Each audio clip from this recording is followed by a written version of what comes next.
How many times have you experienced awkward, boring, and uncomfortable conversations? Well, we've all been there, but we can learn to improve our conversation skills to avoid those awkward conversations in the future.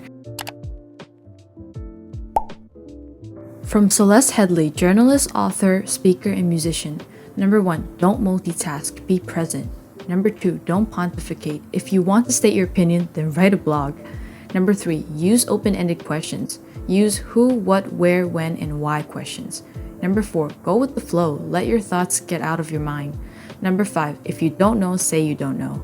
Number 6, don't equate your experiences with them. It's never the same. It's not always about you. Number 7, conversations are not a promotional attitude. Number 8, stay out of the weeds. People don't care about the small details. They just care about you.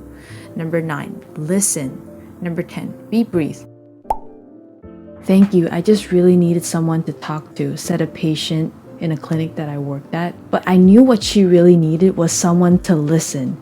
In a world full of talkers, listening has become such a rare and valuable skill. And I've come to realize that a lot of my relationships come from being able to just genuinely listen without any judgment. So now I think to myself, is there a friend, a family member, a coworker, or a stranger that needs someone to listen to them? From Adam Bryant, author of The CEO Test.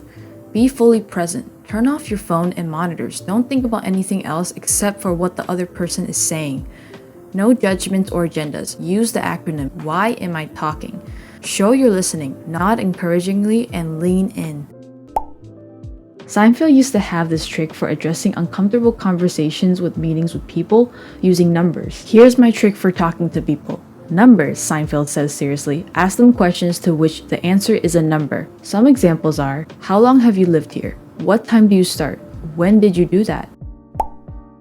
Multiple studies have shown that we tend to favor people who are similar to us. We like similar names, birthdays, body language, and even words. Awkward silence can be so painful to us, but it's really not that big of a deal because we can find ways to address it. From Chris Backlode, creator of SucceedSocially.com. Come up with a new conversation starter. You could ask a question or comment on a piece of the news. Speak in a comfortable way to make the transition better.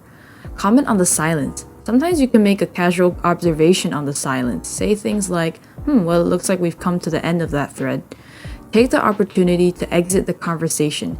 If you sense the conversation is coming to an end, you can say things like, anyway, I'll let you get back to what you were doing.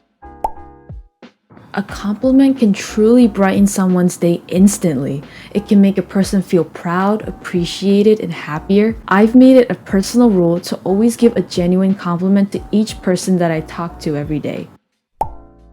So, how's your relationship with your family? I mistakenly asked this to a patient that I had just met. I had forgotten that my supervisor told me that her family had abandoned her years ago.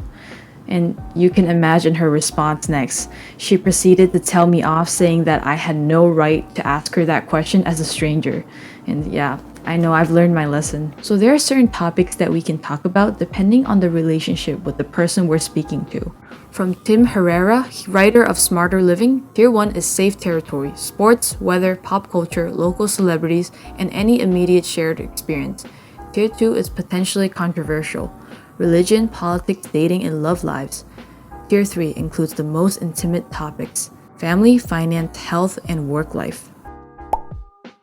As an introvert, I hate small talk, but I understand that small talk is a bridge to build a deeper connection with someone. I've also created my own personal favorite top 10. Here are some of my favorites. Feel free to pause the screen.